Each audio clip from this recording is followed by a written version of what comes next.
You'd think that having more time to play the game than some of your peers would make you a better college football player. But this year, there were plenty of high-ranking transfer quarterbacks who were on their 7th season of college football, who honestly were just not all that good.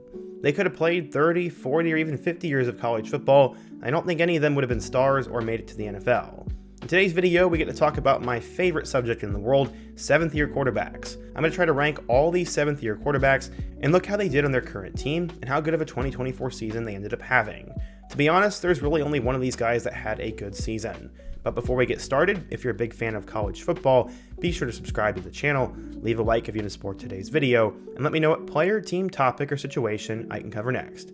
Now let's get started and rank 7th-year quarterbacks from the 2024 season. Okay, so the first guy we need to talk about is Gary Bohannon from BYU.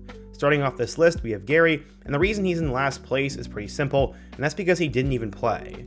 Gary arrived at BYU from the transfer portal after spending time at South Florida for a couple of years, and then at Baylor for 4 seasons before that. Going way back in time, he was originally a 4-star in the class of 2018, as he was from Earle, Arkansas, and was considered the 8th best dual-threat quarterback in the country, and the best recruit in the entire state of Arkansas. He was even invited to the Elite 11 finals in 2017 with guys like Trevor Lawrence, Justin Fields, and Dorian Thompson-Robinson, but he didn't end up having a career like any of those guys. Instead, he had a rough time at Baylor.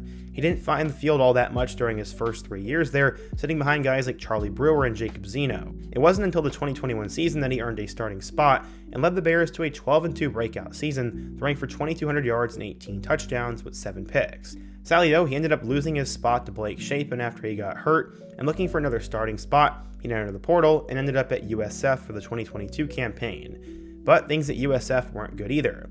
He ended up throwing for just 1,000 yards with 6 touchdowns and 6 picks in 6 games, and then he was injured again, this time tearing his labrum. He sat out the entirety of 2022 and 2023 with an injury, and after an injury waiver, he hit the portal once again for 2024, ending up at BYU to be their potential starting quarterback. Instead though, he was beaten out by Jake Retzlaff for the starting job, a community college transfer the year before, and Gary only managed to find the field in 1 game the entire year. He did not record any stats, but BYU went 10-2 without him, barely missing the Big 12 title game and a college football playoff spot without him. His career faded out without him being able to really have a senior season, which is kind of sad, but he was legitimately beaten out by a better quarterback at BYU, and I do feel sorry for Gary Bohannon. Okay, so the next guy is Jack Tuttle. Unlike a lot of other quarterbacks on this list, Jack's career really hasn't had much publicity or eyes on it. He started out his career as a 4-star recruit from the state of California and was part of the class of 2018. He played alongside wide receiver Chris Olave and originally committed to play for Utah. He's also the reason Zach Wilson didn't go to Utah, as Tuttle made sure that the Utes promised him a spot and would not allow them to take Zach Wilson. He ended up redshirting his first year at Utah though, and then would hit the portal. He decided to transfer across the country to Bloomington, Indiana, and ended up becoming the backup quarterback for Tom Allen and the Hoosiers. He ended up there in 2019 and was granted immediate eligibility.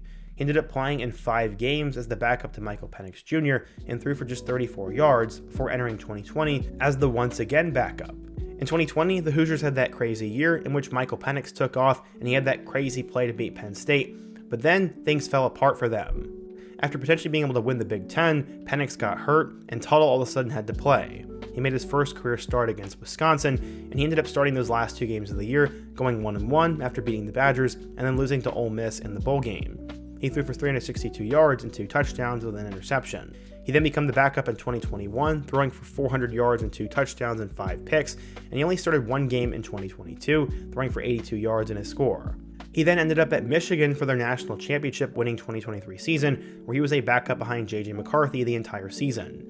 He would still find some playing time though, throwing for 130 yards and a touchdown over the span of 6 games worth of mop-up duty. He'd then be passed up in 2024 by Alex Orji, and he'd only play in 2 games. He actually started one against Illinois. He threw for 208 yards with an interception and a fumble, and didn't start another game for the rest of the year. He also retired halfway through the season and was not on the roster for Michigan's bowl game. Despite that being the final part of his career and him finishing with just 300 yards and a touchdown, he still had a better season than Gary Bohannon, so he's 4th on the list. Before we get to our next guy, take a quick moment to go down to the comment section below and let me know if I missed a 7th-year quarterback, and also let me know a unique topic I can cover next, and you could have a chance at being featured in the next video. Okay, so the next thing we need to talk about is Cam Rising. In 3rd place, we have him, who only managed to play in a few games this year before going down with another injury and being lost for most of the season. I've made a few videos on Cam Rising and the whole quarterback situation at Utah already, which is only getting worse now. A handful of their younger quarterbacks are already leaving and entering the portal, so Cam might actually be the only player on the list who could play an 8th season of college football. But after coming out of high school, he flipped around. He was originally supposed to be an Oklahoma Sooner, but would then flip to the Texas Longhorns. He'd ride the bench for the Horns in 2018 and spent the last 6 years of his career at Utah fighting for the starting job. He has been in college football so long that he actually had to sit out a year when he transferred to Utah in 2019 because the transfer rules had not been updated yet to allow immediate eligibility. After sitting out in 2019, he found a little bit of playing time in 2020, going 0-1 in just one start before he ended up hurting his throwing shoulder and missing the rest of the season. He then started 11 games in 2021, going 8-3 as a starter with almost 2,500 yards, 20 touchdowns, and 5 picks after taking over for transferred Charlie Brewer. He started all 13 games of Utah's 2022 season, going 10-3 as the starter and throwing for over 3,000 yards, 26 touchdowns, and 8 interceptions as Utah won the Pac-12 conference title game. He got injured in that game though, and would have to sit out the entire next season with another season-ending injury. That situation was also weird because he was a game-time decision for their Week 1 game against Florida, but all of a sudden was so hurt that he didn't play the entire year. I still cannot figure out what the heck was going on with that whole situation in 2023, as how can he be questionable for Week 1 but not play it all the rest of the year? Who knows, but if you're a Utah fan, give me some clarity down below. That led to 2024, in which people thought would be his last season. Utah did not play as well as people thought they would, as they ended up going 5-7 with a 2-7 mark in the Big 12. They were projected to win the Big 12, but as soon as Cam was ready to play again, he suffered another season-ending injury against Arizona after playing in just 3 contests. He finished his last season 2-1 as a starter, throwing for 555 yards, 7 touchdowns, and 3 interceptions. Since he's had so many season-ending injuries though, there's a possibility he could get yet another injury redshirt season, and since all those quarterbacks are leaving, there is a chance he could play an 8th year. For now though, we're going to have him at number 3. At number 2, we have Bowman. He's really the only guy who gets second place honors because he did play a full season for the Cowboys this year. Like the other quarterbacks on this list, he's a pure journeyman.